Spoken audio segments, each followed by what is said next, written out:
자, 1번.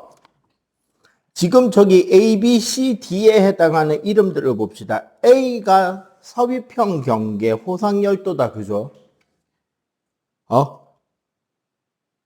B는 보존형 경계 평행이동 단층. C가 해령. D가 해구입니다. 그러면 기억 A와 D는 수렴형 경계에서 형성된다. 맞죠? 자, B. 보존형 경계는 신발이 아니라 천발 지진이 생기죠. 맞지? 그 다음에 C는 지금 밑에 화살표도 있잖아. 멘틀 대류가 상승하는 곳이지. 그래서 기억만 맞습니다. 1번은. 자, 2번은 가가 발산형, 나가 보존형, 다가 수렴형이잖아요. 자, 저 중에서 화산이 안 일어나는 A는 나가 되겠죠? 그 다음에 멘틀 대류 상승에 의해서 생기는 것은 C가 가, B가 다가 되겠죠. 그러면 A는 나다 맞고, 변환단층이 생기는 곳은 B가 아니라 A죠. 니은 틀렸고. 마레나 해구는 멘틀 대류가 하강할 때 생겨야 되니까 B가 돼야 됩니다. 그래서 2번도 기억이에요. 자, 3번. A가 해령, B가 해구죠. 기억 맞고. A에서 B로 갈수록 해양지각의 나이가 많아지는 것도 맞고요. B에서는 지각이 소멸되고 있는 곳이죠. 디귿이 틀렸습니다. 그래서 3번은 4번.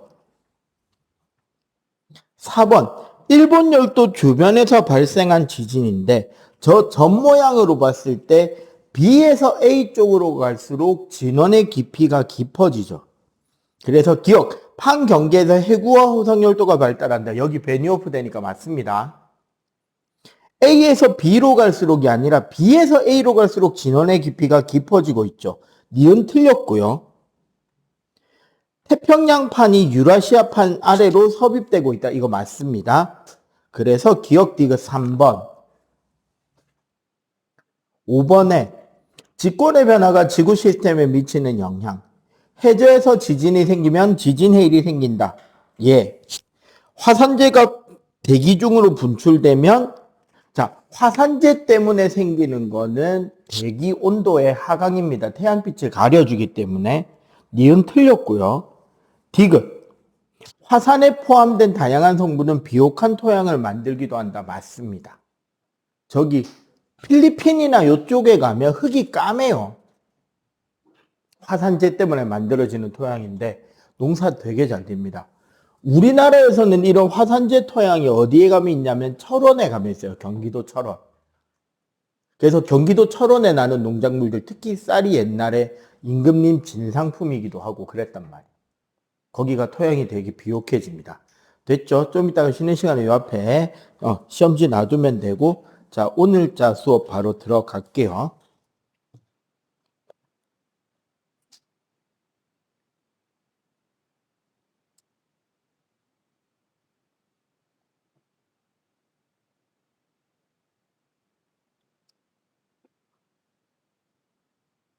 자, 160쪽 중력을 받는 물체의 운동.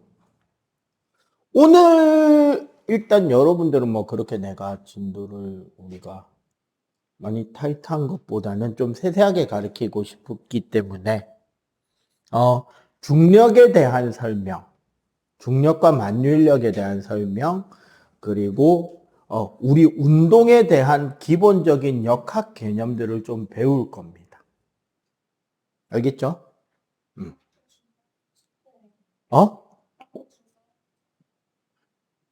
중단원 고난도는 빼고. 왜냐면 오늘 여기 중력과 역학 시스템, 중력에 의한 지구 표면에서 물체의 운동이 있는데 요거를 1시간 만에 나가기엔 좀 많이 바쁠 것 같아서 여러분들이 지금 중등까지만 지금 공부가 돼 있는 상태잖아요. 중등하고 통과해 온 상태잖아. 거의. 아니면 중등도 물리나 이런 것들이 완전히 정리가 덜 됐거나, 그죠? 그래서 차라리 요 단원은 물리학, 그러니까 물원이랑도 거의 연계가 80%, 85%인 단원이란 말이야. 그래서 좀 가볍게 넘기기보다는 요 단원은 이번 기회에 좀 꼼꼼하게 잘 보고 가는 게 낫지 않겠나. 그럼 여러분들이 통과 끝나고 물원이나 화원 들을 때 물원 시작하는 부분이 예일 거예요. 그래서 요거를 1시간에 나가기보다 2시간에 나눠서 나갈 수도 있을 것 같습니다. 좀 대신에 세세하게 설명을 좀 해드릴게요. 알겠지? 자, 중력과 역학 시스템입니다.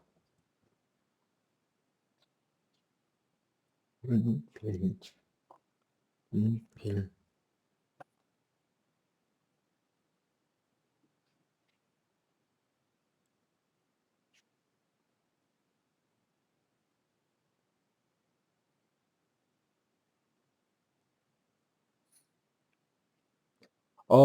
사실 우리가 중력이라고 부르는 힘은 옛날에는 만유인력이라고 부르던 힘에서 연계돼서 나타나는 현상이라고 보시는 게 맞아요.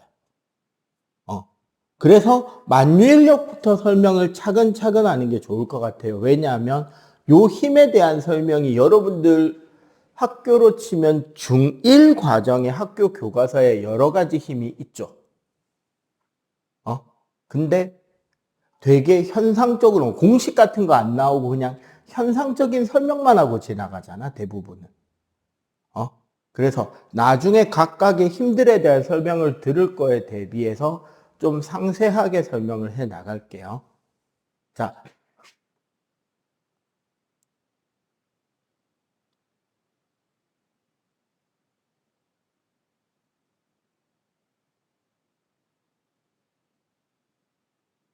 만유인력이라고 부르는 힘이 있어요. 옛날에는 통상중력이라고 했는데 얘는 어떤 힘이냐면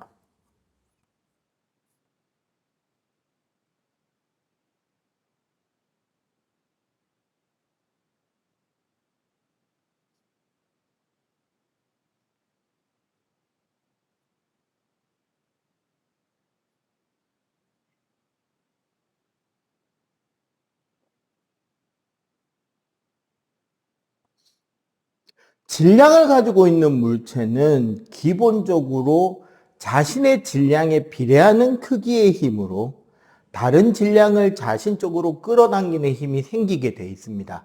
이것을 만유인력이라 그래요. 무슨 말이냐? 지금 이 교실 안에 있는 모든 물체를 선생님은 선생님 질량 중심 여기 부근에 있겠죠. 그지? 그 질량에 비례하는 힘으로 모든 물체를 나 쪽으로 끌어당기고 있어요. 그리고 여기 분필도 분필 질량 있잖아. 맞죠? 그러면 이 분필도 분필 질량의 크기에 비례하는 힘으로 좁게는 이 교실 안, 크게는 이 우주 공간 전체의 질량을 자기 쪽으로 당기고 있단 말이에요. 문제는 나랑 분필이 서로가 서로를 끌어당기는 힘이 작용과 반작용 관계예요. 작용과 반작용 관계라는 건 무슨 소리냐? 한쪽이 다른 물체한테 힘을 가하게 되면 그 반대쪽에서도 같은 크기의 힘이 생긴다라는 거야. 간단하게 설명하자면 이런 거예요. 자, 선생님 팔 있는 힘껏 당겨. 양손으로 잡고. 나 안 당기고 버티고만 있을 거예요. 자, 꽉 잡고 당겨. 세게. 확. 세게, 더 세게, 더 세게, 더 세게. 힘이 없어, 이제. 네가 당겨봐. 아니, 그냥 당기면 돼. 왜 이래? 걱정 마. 여기 카메라 안 찍혀. 당겨봐. 있는 힘껏. 봐봐. 나 안 당겼다. 그지? 내가 원한 액션은 이거였어. 내가 안 당겼는데 내 쪽으로 끌려왔잖아. 학생이 선생님 팔을 잡아당긴 힘을 작용이라고 한다면 반작용은 선생님 팔이 학생을 잡아당기게 돼 있어요. 근데 이 두 힘은 서로의 힘의 크기가 무조건 똑같게 나와요. 작용 반작용 법칙이에요, 그게. 그럼 봐봐. 내가 분필을 당기는 만유인력이랑 분필이 선생님을 당기는 만유인력도 작용, 반작용 관계거든요. 그러면 그 두 힘의 크기는 어때야 돼? 같아야 되겠죠. 그러면 그 힘의 크기는 내 질량에도 비례해야 되고 분필 질량에도 비례해야 되니까 만유인력의 크기는 결국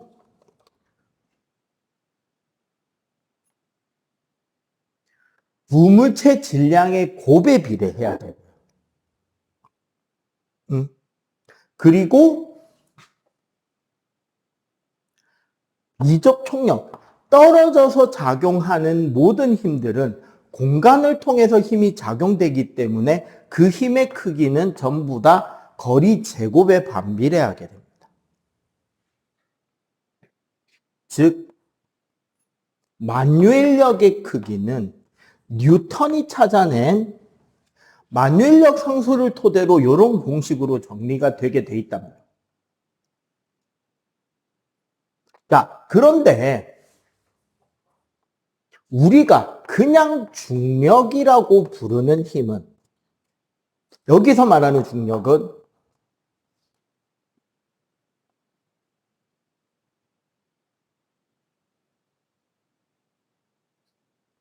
지구가 물체를 잡아당기는 힘이잖아. 보통 우리가 중력이라고 하면. 이걸 우리는 뭐라 그런다? 보통 무게라 그래요. 그러면 얘는 어떻게 됐냐, 공식이. 첫 번째 물체의 질량은 지구의 질량으로 바뀌어요. 두 번째 물체의 질량은 그냥 물체의 질량으로 남아요.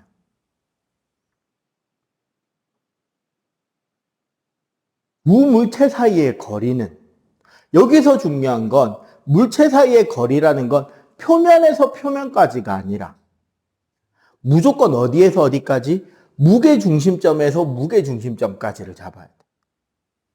그러면 지구 반지름 플러스 그 물체가 놓여있는 높이까지인데, 맞지?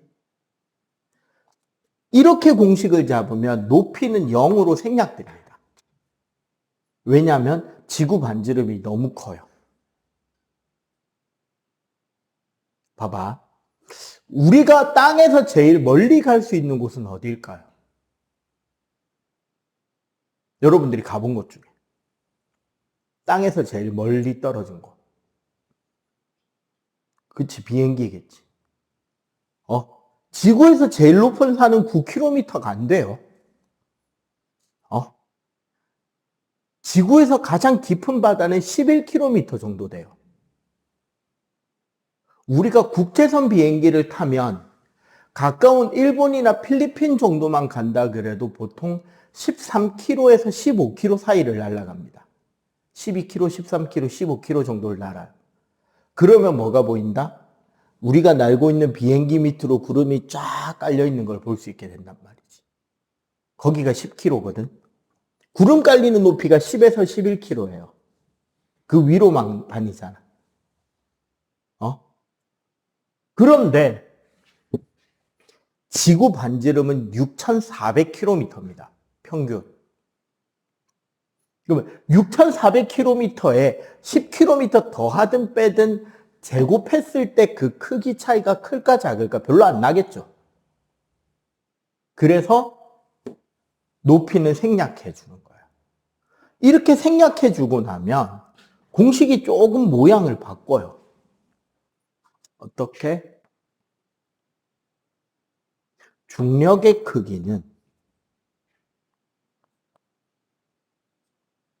지구 반지름 제곱에 만유인력 상수 곱하기 지구 질량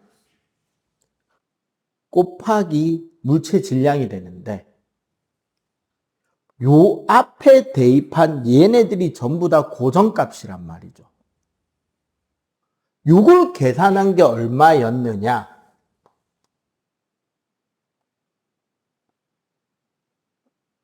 우리가 중학교 때 그렇게 공부했던 9.8이라는 숫자가 나옵니다. 요거를 우리는 고등과정에 가면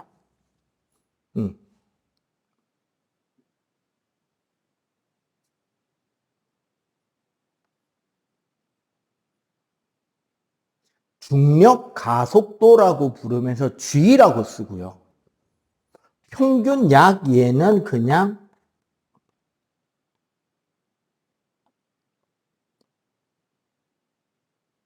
사실 9.8m/s 제곱도 근사값이고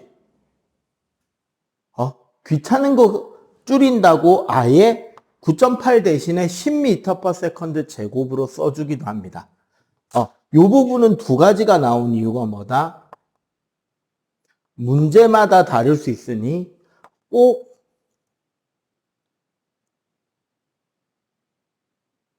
9.8을 대입하는 문제인지 10을 대입하는 문제인지를 확인하라는 소리예요.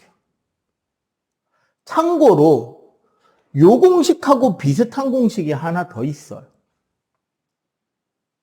중학교 2학년 과학에 배웁니다. 이번에 개정교과서에서는 중학교 2학년 2학기 7단원인가에 나오는 걸로 알아요. 뭐게? 중2 물리에서 배우는 거. 예전 교과 과정에서 여러분들이 수업을 들었으면 중학교 2학년 1학기 단원에 있습니다. 얘랑 똑같이 생겼어요. 뭐냐면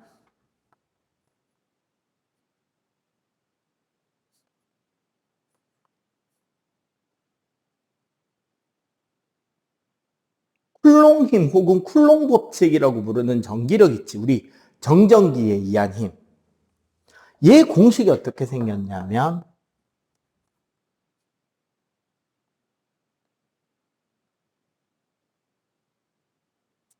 거리 제곱에 반비례하고 전하량의 크기 곱에 비례한다. 그래서 쿨롱 상수라는 비례상수가 붙어 있다. 그럼 봐봐. 만유인력은 질량에 의해 만들어지는 힘이고 전기력은 전하량에 의해서 만들어지는 힘이다. 이렇게 해서 비교해주면 좀 더 이해가 편하겠다. 그죠? 자, 중력 가속도라는 개념이 나왔는데 이건 어떤 개념이냐? 되게 단순한 거예요. 물체를 이렇게 떨어뜨리잖아. 그럼 얘는 떨어지면서 어떻게 돼요? 점점 빨라지지. 이 빨라지는 게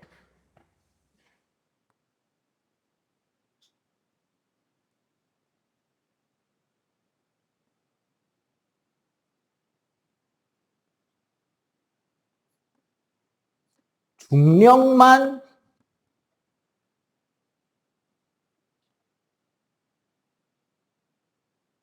물체에 오직 중력만 작용한다고 가정할 때 우리 뉴턴의 운동 법칙 보통 뉴턴 운동 제2법칙이라고 잘못 알고 있는데 뉴턴의 운동 법칙 자체입니다. 보통 우리가 F는 ma라고 하는 시 사실은 뭐냐면 가속도의 크기는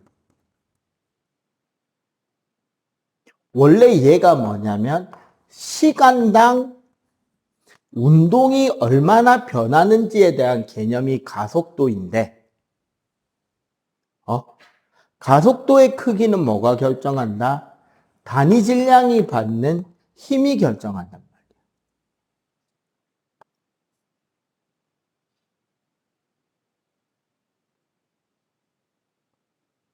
단위 질량이 받는 힘이 가속도인데요. 그게 어떻게 된다? m분의 중력의 크기 mg가 되니까 g만 남잖아. 그래서 얘를 중력 가속도라고 그래요. 근데 그게 얼마다? 1초에 약 9.8m/s씩 9.8m/s씩 혹은 10m/s씩 빨라진다는 거예요. 얼마마다? 매 1초마다. 아시겠어요? 일단 중력과 중력 가속도에 의한 기본적인 개념을 설명했고요. 우리가 보통 그런 이야기 하잖아. 달의 중력은 지구 중력의 6분의 1이다. 혹은 그 영화도 있고 소설책도 있는 그 마션이라는 책 있잖아요. 그 책에 보면 중간에 언급이 돼요.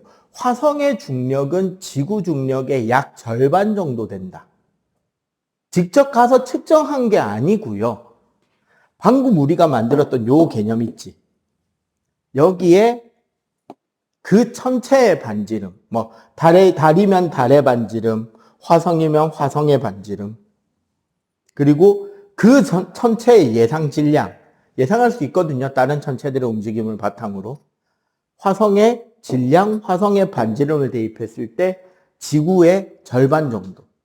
달의 경우는 지구의 6분의 1 정도 된다라는 게 그 중력의, 그 천체의 중력 크기. 사실은 천체의 중력 크기가 바로 뭐로 표현되는 거다? 중력 가속도로 표현이 된다. 라는 개념입니다. 오케이? 일단 요거 필기. 일단 가장 기본적인 것 조금만 이야기를 할게요.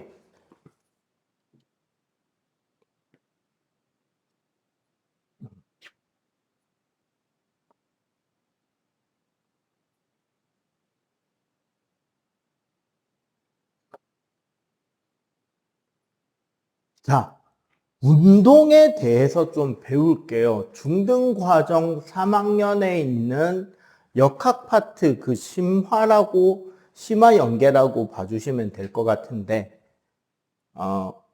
그냥 내 스타일대로 할게요. 난 기본적으로 공식만 외워서 숫자 놓고 대입하면 답 나온다라는 거를 참 싫어하는 사람이라서 제일 좋아하는 건 사실은 그래프입니다. 사실은 웬만한 물리학의 역학 계산까지는 그래프만 가지고도 대충 다 풀려요. 자, 기본적으로 우리 운동을 이야기해서 제일 먼저 이야기해야 되는 개념은 속력입니다. 기호는 V예요.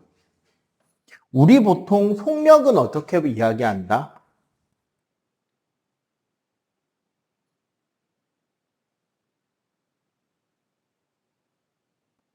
시간분의 거리란 말이야. 근데 잘 생각해 보면 사실 시간이라는 개념에도 변화량의 개념이 포함되어 있어요. 우리 수업 몇 시간짜리죠? 2시간 반짜리지. 어떻게 2시간 반이라는 계산이 나와요?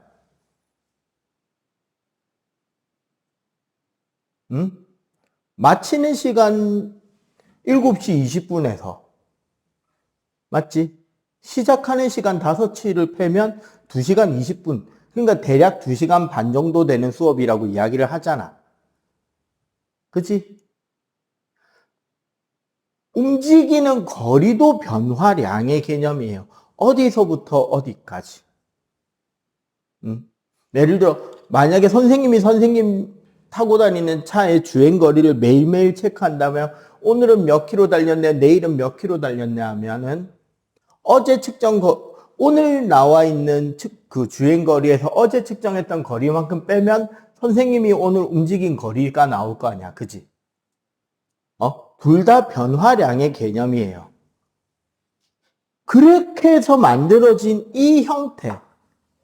V는 델타 T분의 델타 S라는 이 형태랑 여러분들이 중학교 때 배운 어떤 특정한 값이 모양이 똑같이 생겼습니다.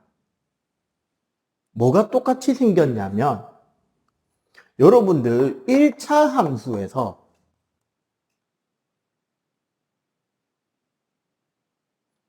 y는 ax라는 어떤 1차 함수식이 있다고 쳐요. 원점을 지나는 1차 함수다, 그지? 이때 우리 a를 뭐라고 부르죠? 기울기라 그러지. 어떻게 구하는데, 기울기는? x 증가량분의 y 증가량. 사실 정확하게 말하면 x 변화량분의 y 변화량이 되죠. 그지? 그리고 우리는 얘에 대한 그래프를 가로축 x, 세로축 y를 놨을 때 얘가 원점을 지나는 직선일 거고 그때 얘를 기울기라면서 a라고 쓰잖아. 그렇다는 말은 우리는 얘를 보고서도 뭐를 그릴 수 있게 된다? 똑같이 가로축이 뭐? 시간. 세로축 거리가 나오는 그래프에서 어떤 그래프가 이렇게 그려진다는 말은 이 기울기가 뭐가 된다? V라는 뜻이 된다는 거예요. 여기는 이해가 되죠? 자, 그러면 그 다음에 이제 또 간단한 운동 한 가지.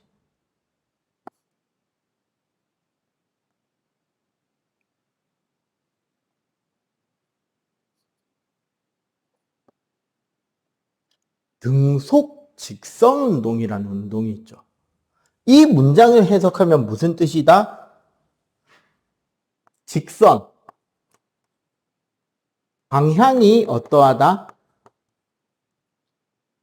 일정하다. 등속.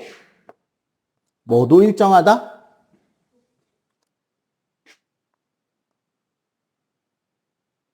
빠르기도 일정하다. 빠르기도 일정하고 운동 방향도 일정한 운동을 우리는 등속 직선 운동이라고 하거든요. 이 운동의 그래프를 그린다면 예를 들어 이번엔 세로축이 속력, 가로축이 시간이라고 생각해 봅시다. 자, 여러분들 그래프를 보게 되면 반드시 가로축, 세로축이 뭔지를 보는데 특히 세로축이 뭘 나타내는지 집중 많이 해 주셔야 돼요. 물리학 할 때 가로축은 시간인 경우가 제일 많아요.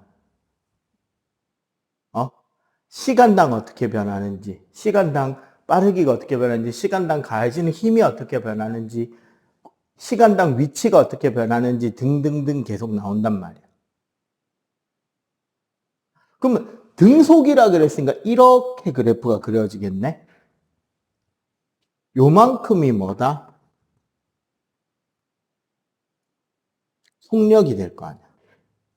이때 만약에 여기서 여기까지 움직였다면 여기가 시간 델타 t가 된다면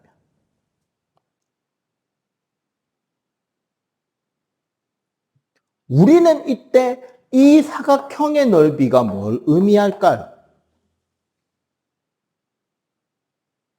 사각형의 넓이가 뭔데요? 네. 속력 곱하기 시간이기 때문에 저절로 뭐가 된다? 거리가 된다는 거예요. 확실하게 이걸 여러분들 머릿속에 넣을 수 있도록 해드릴게요. 봐봐. 속력 V.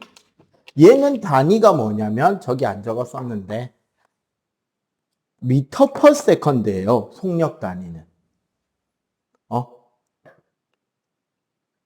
시간당 거리라는 개념이란 말이야. 그럼 무슨 소리다?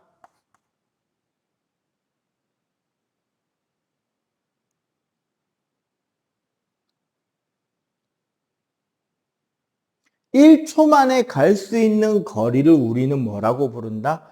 속력이라고 불러요. 자, 곱하기 시간.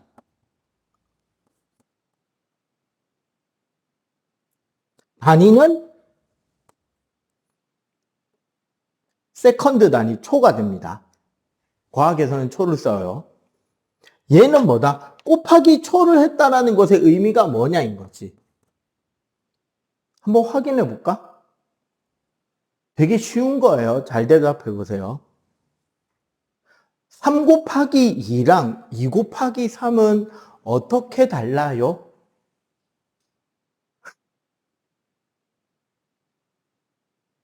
2 곱하기 3이랑 3 곱하기 2랑 어떻게 다른지 말해볼 사람? 이 중학생의 굳은 머리로는 이해가 안 돼. 초등학교 때 어떻게 배웠는지 생각해야 돼. 되게 중요한 거예요, 이거. 2 곱하기 3이랑 3 곱하기 2가 어떻게 다르게?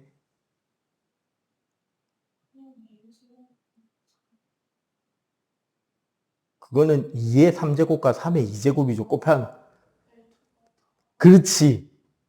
되게 단순한 건데 중요한 거라니까, 속력에서는. 곱하기라는 말은 희초 동안 반복해서 누적, 계속 더하라는 소리야. 그렇게 해서 나오는 값이 뭐다?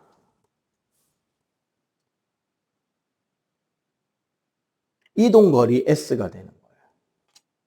얘가 이제 단위가 미터가 되겠지. 어떻게? 총 이동한 거리가 되는 거예요. 다른 거 아니에요. 봐봐. 4m per second를 3초 동안 하면 12m 움직인 거잖아. 맞지? 이게 무슨 소리냐면 처음 1초에 4m 움직였다고 쳐. 그 다음 1초에도 4m를 간 거고 그 다음 1초에도 4m를 간 거예요. 그러면 토탈 몇 미터 움직인 거다? 12m 움직였다는 소리잖아. 오케이? 그렇기 때문에 어떻게 되느냐?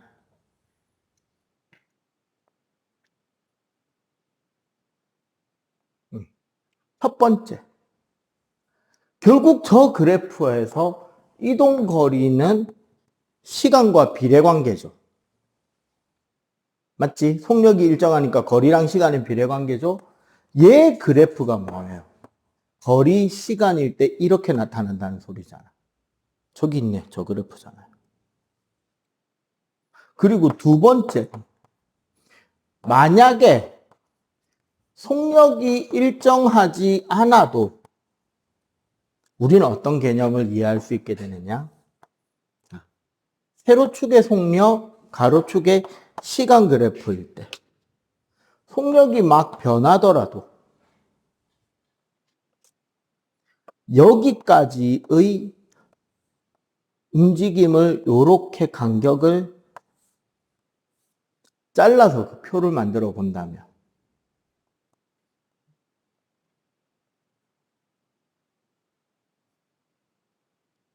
이렇게 됩니다. 그러면 이 총 넓이는 결국 뭐가 된다? 이동거리의 근사값이 되겠지. 요 오차를 줄이려면 어떻게 자르면 된다? 얘를 아주 얇게 촘촘하게 촘촘하게 자를수록 어떻게 딱 맞아 들어가겠죠. 그렇게 되면 이 넓이를 가득 채우는 뭐가 될 것이다? 이동 거리가 되겠지. 여기까지를 정리하면 결국 운동의 이해의 첫 발을 디딘 겁니다. S 거리죠. V가 속력인데 이 두 그래프의 관계가 어떻게 되느냐? 거리 그래프의 기울기가 속력이 되는 거고 속력 그래프의 뭐가 밑넓이는 거리가 되는 거다라는 개념이에요. 여기까지 일단 알겠어요? 자, 일단 요거 빨리 필기.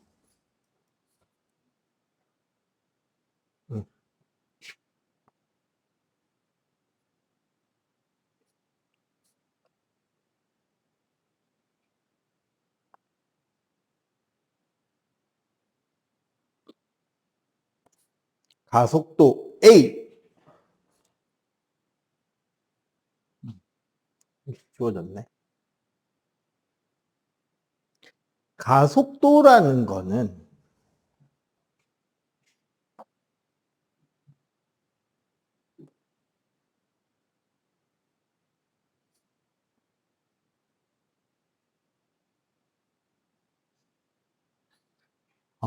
기본적으로 두 가지를 같이 내포합니다.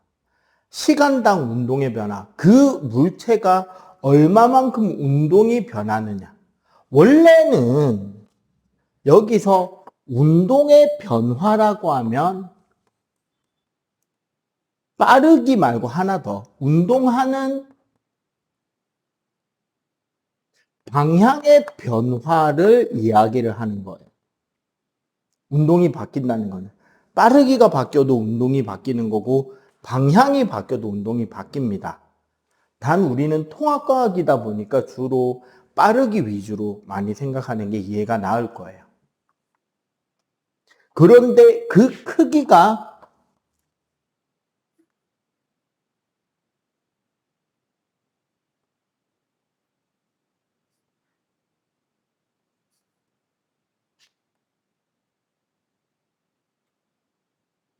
단위 질량당 받는 힘이 그 크기가 됩니다.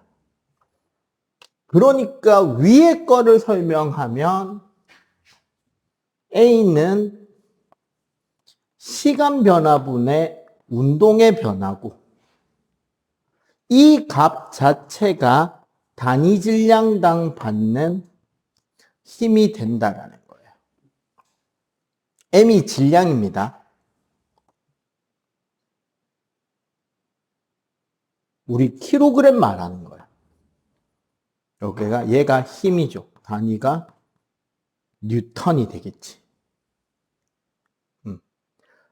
그런데 그러다 보니까 얘는 단위가 어떻게 되느냐? 미터 퍼 세컨드 제곱이 되는 거예요. 그러니까 정확하게는 세컨드분의 미터 퍼 세컨드라서 미터 퍼 세컨드 제곱이 됩니다. 단위가.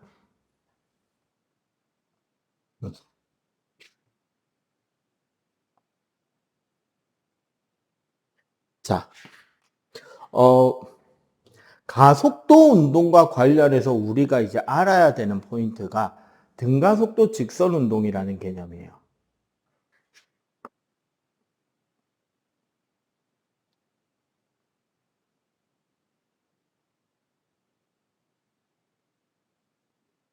자, 등가속도 직선 운동을 배울 건데 일단 가속도 얘를 그래프적으로 표현하면 기본적으로 세로축의 속력, 가로축의 시간이 나오는데 아까 우리가 요 모양 요거 배운 모양이죠. 무슨 뜻? 얘도 뭐가 된다? 여기서 A 이 가속도 역시 뭐다? 속력에 대한 기울기가 된다는 거지, 모양이. 맞잖아. 아까 우리 V는 델타 T분의 델타 S였잖아요. 그러니까 A는 델타 T분의 델타 V. 그러니까 요 그래프에서 요렇게 나타난다는 거는 그 가속도 부호가 0보다 크면 점점 빨라지는 거죠. 정확히 플러스 방향으로 증가하는 거지. 가속도가 0보다 작으면 뒤로 가는 거예요? 느려지는 거예요? 요거 구별 좀 해보자. 지금 요 그래프 있잖아요. 이 그래프는 뒤로 가는 그래프일까요? 느려지는 그래프일까요? 느려지는 그래프입니다. 만약에 뒤로 가는 운동을 표현하려면 세로축이 속력이잖아. 얘가 마이너스로 가 있어야 뒤로 가는 거예요. 이해가 돼? 여기는 앞으로 가고 있는 중이긴 한 거야. 일사분면에는. 대신에 어떻게 된다? 그 빠르기가 줄고 있다는 거죠. 앞으로 가는데 느려지는 경우 있잖아. 브레이크 밟을 때. 맞지? 멈추기 전까지 브레이크 밟을 때.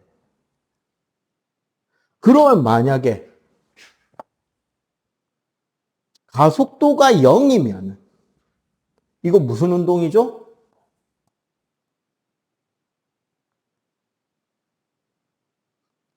등속 직선 운동이 됩니다. 나 솔직하게 웬만하면 여러분들한테 뭐 외우라고 이야기 잘 안 하잖아요. 우리 통과 지금 거의 통합과학 1권의 절반 정도 왔는데 내가 그동안 뭐 이거 꼭 외워야 됩니다라고 강조한 게 있니? 이거 꼭 외워오세요 한 거 거의 없지? 딱 하나 요건 좀 외워두세요. 나중에 피가 되고 살이 되고 어디다 갖다 써먹어도 써먹을 거리가 나와요. 공식 오늘 지금 4개, 공식 4가지를 배울 거거든요. 공식 4개랑 우리 그래프 그리는 거 2가지는 꼭 외워두셔야 돼요. 나중에 여러분들이 이과 계열로 간다면 물리는 어차피 해야 된단 말이야.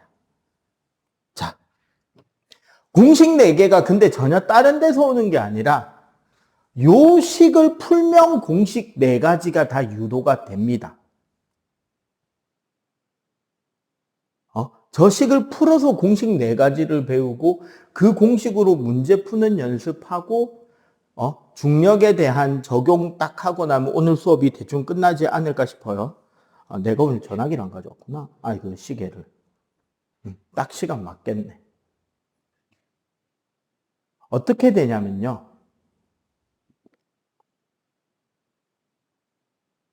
A는 델타 T분의 델타 V라는 식을 바꾸면 속력의 변화량은 가속도 곱하기 시간이 된다. 그지? 맞죠? 그런데 여기서 델타 V라는 것의 뜻은 V-V0. V가 속력이잖아, 지금. 요 뒤에 0이 붙으면 뭐가 되냐면 처음 속력이라는 소리예요. 내가 관찰하기 시작한 바로 그 첫 순간. 그럼 얘가 처음의 V고 아무것도 안 붙였지. 그럼 얘가 뭐가 된다? 나중에 V가 되겠죠. 그러니까 델타 V의 뜻을 V-V0로 하면 얘가 뭐가 된다? AT. 가속도 곱하기 시간이 되겠다. 그지?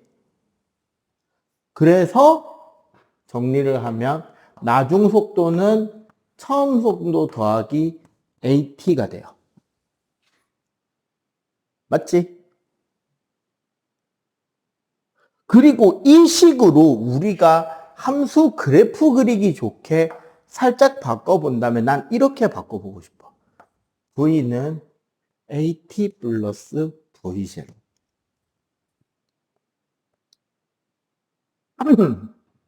요게 왜 이렇게 바꿨냐? 얘 모양이 얘랑 같은 거야. Y는 AX 플러스 B. 맞잖아. 속력이 Y축이고 시간이 X축이고 A는 둘 다 가속 기울기잖아요. 그러면 처음 속력이 뭐가 된다? Y 절편이 된다는 소리네. 그럼 그래프 그릴 수 있어 없어? 이거 가지고. 그릴 수가 있죠. 어떤 그래프?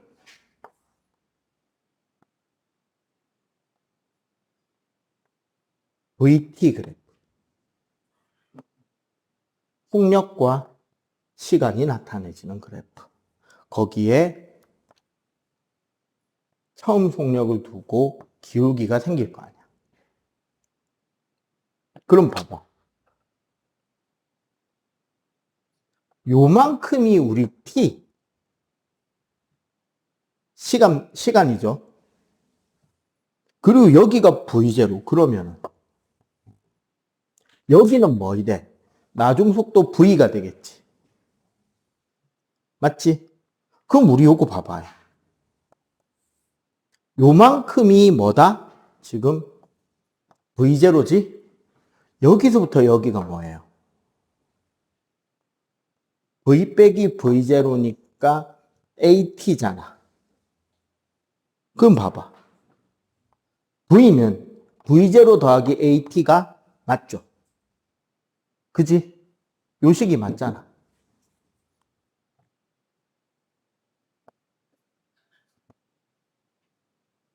박스 친 거 외우면 돼요. 그런데 봐봐. 지금 이 그래프가 세로축이 뭐? 속력. 가로축이 시간인 그래프잖아요. 속력 그래프의 밑넓이는 뭐가 된다? 거리가 된다고 아까 이야기를 했죠. 확인도 했잖아. 그지? 그러면 결국 이 밑넓이가 거리가 된다는 소리잖아. 맞죠? 자, 그래서 거리는 자, 밑에 사각형 넓이 뭐 곱하기 뭐? V0t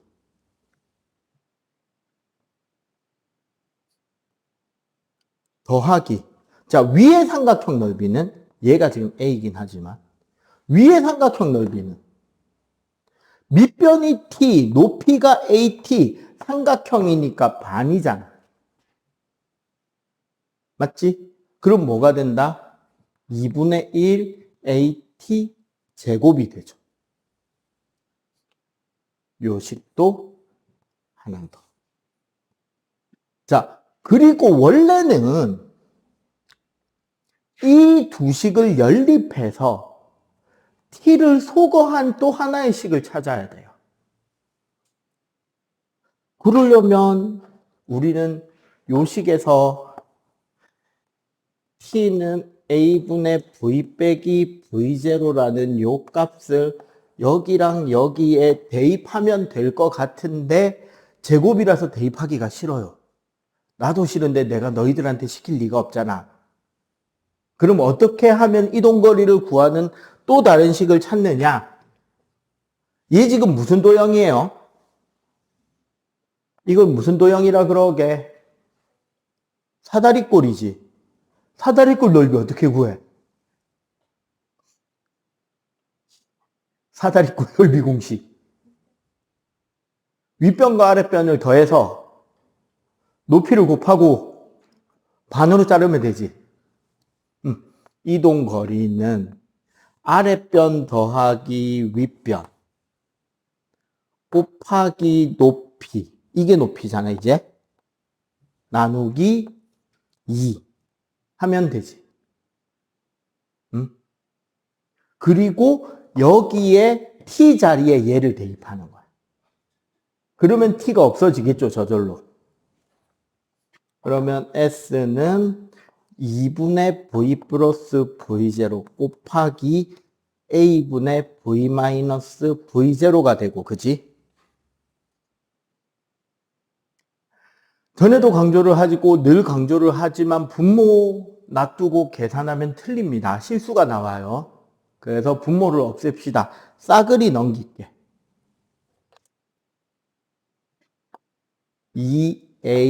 2as는 뭐가 남게? 우변에는. 여러분들 수학 공부 열심히 했으면 보입니다. 자, 뭐야 이거? 무슨 합차공식이라 그러지? 그래서 v제곱 빼기 v0 제곱이라는 또 하나의 식이 나오고요. 여기서 굳이 하나 더 하자면 우리 요식 있지, 요식.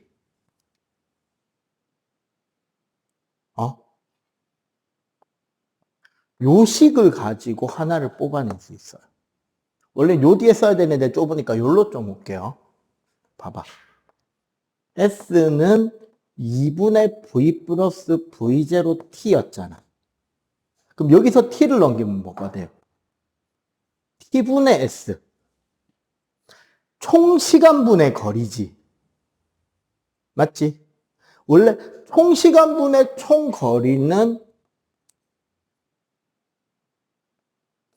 평균 속력이라고 볼 수 있잖아요. 빨라졌다, 느려졌다 할 때. 그게 뭐가 남는다? 2분의 V 플러스 V0.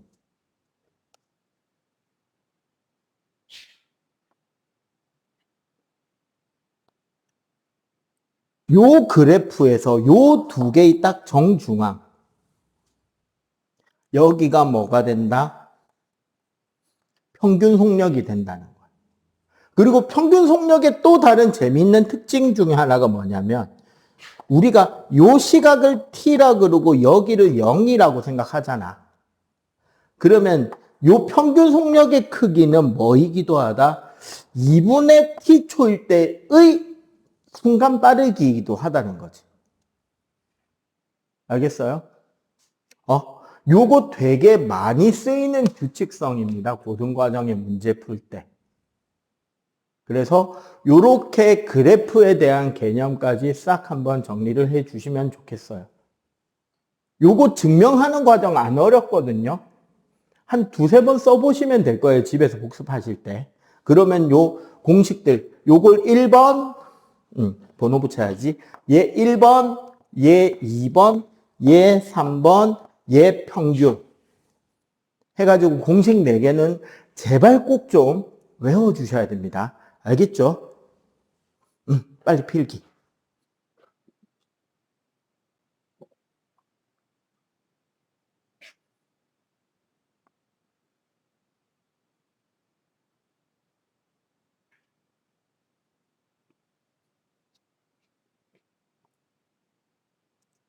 거리의 기울기가 속력이고 속력의 기울기가 가속도. 그러면 저절로 가속도의 뭐는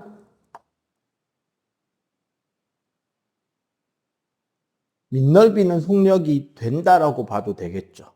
같은 구조가 되기 때문에. 그리고 얘네들의 기준이 되는 게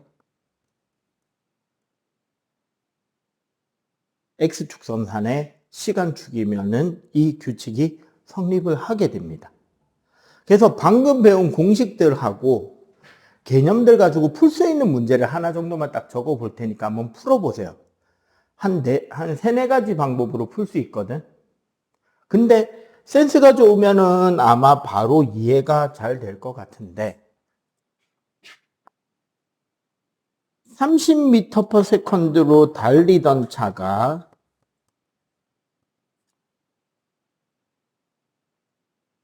속력이 일정하게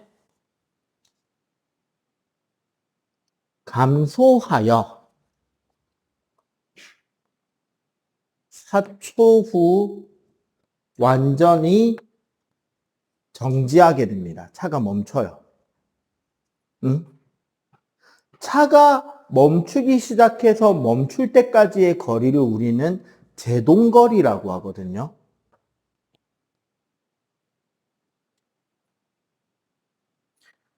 멈추는데 몇 미터가 필요했을까가 문제입니다. 요거 한번 풀어보세요. 바로. 풀이 과정까지 써서 다양하게 풀 수 있으니까 한번 풀어보세요. 지금 바로.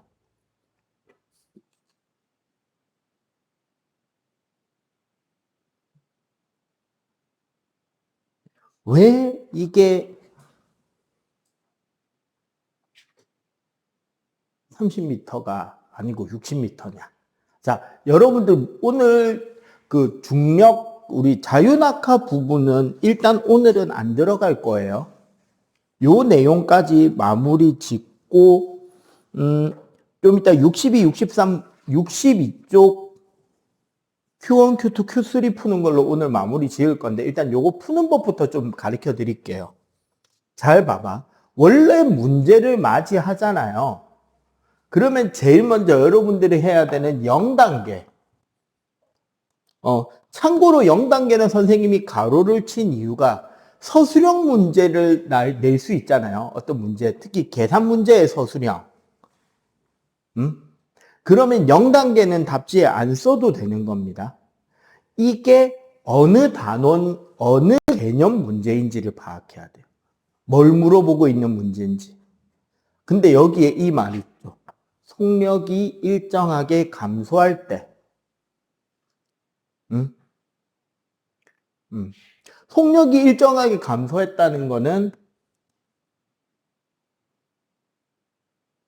등가속도 직선 문제인데 A가 음수인 문제라는 거야. 그러면 1단계 문제에 나와 있는 데이터를 확인합니다.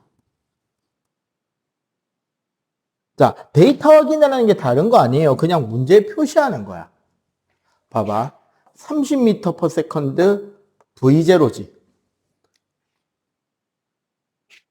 정지했습니다. 나중 속도가 0이라는 소리죠. V0는 30이고, 그지? 4초라는 시간이 주어졌어요. 궁금하게 묻는 건 뭐다? S죠.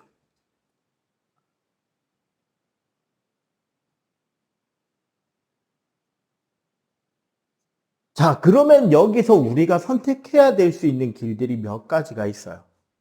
첫 번째, 가속도를 구해서 이동거리와 관련된 공식 2번식이나 3번식에 대입해서 풀어도 되겠지? 맞지? 그럼 가속도를 구하자면 A는 T분의 V 빼기 V0잖아. 그럼 어떻게? 4분의 마이너스 30이니까 마이너스 2분의 15 미터 퍼 세컨드 제곱이 되겠죠. 응? 이렇게 해놓고 봐봐. 2번 식에다 넣는다면 S는 V0T 더하기 2분의 1 AT 제곱이니까 30 곱하기 4 더하기 2분의 1 마이너스 2분의 15 4의 제곱이잖아. 맞지? 그러면 요거 빼고 요거 빼면 120 빼기 60이라서 얼마?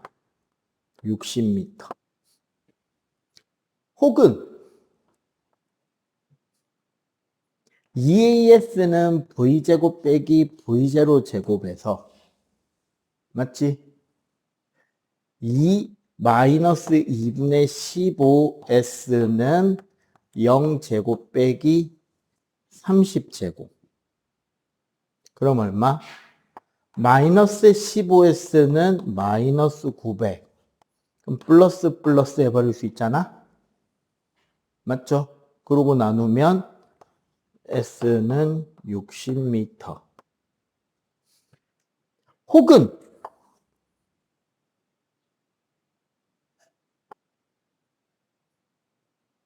평균 속도는 2분의 V 플러스 V0니까 2분의 30이라서 15m per second가 되고, 그러면 총 이동 거리는 평균 속도 곱하기 시간이니까 15 곱하기 4 해서 60m도 되겠죠. 그지? 그런데 이런 방법도 있죠.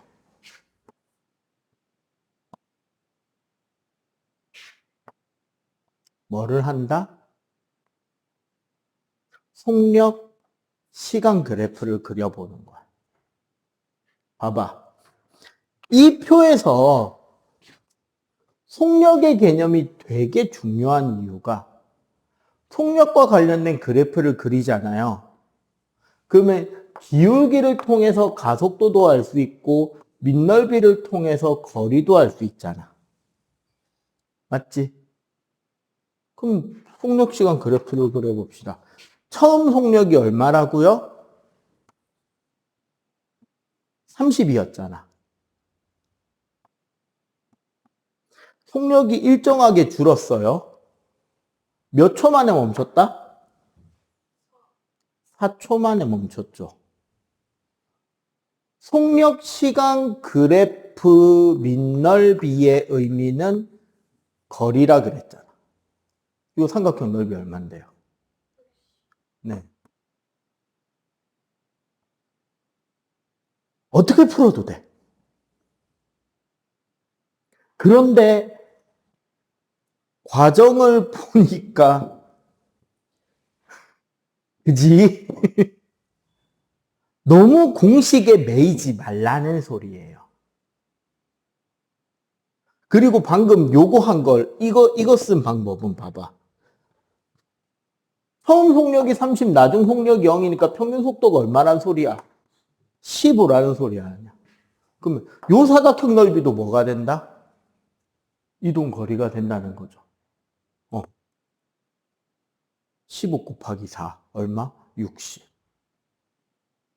알겠어요? 알겠어?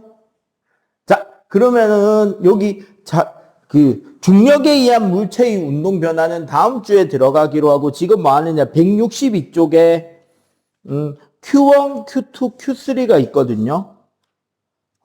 요거는 심화 개념인데 이동 거리는 막 내가 움직여 다닌 거리를 말하는 거고 변이는 그냥 두 점 사이의 직선 거리가 변입니다. 뜻이 조금 달라요. 해서 저 공식들 보고 한번 풀어봐 주세요. 162쪽.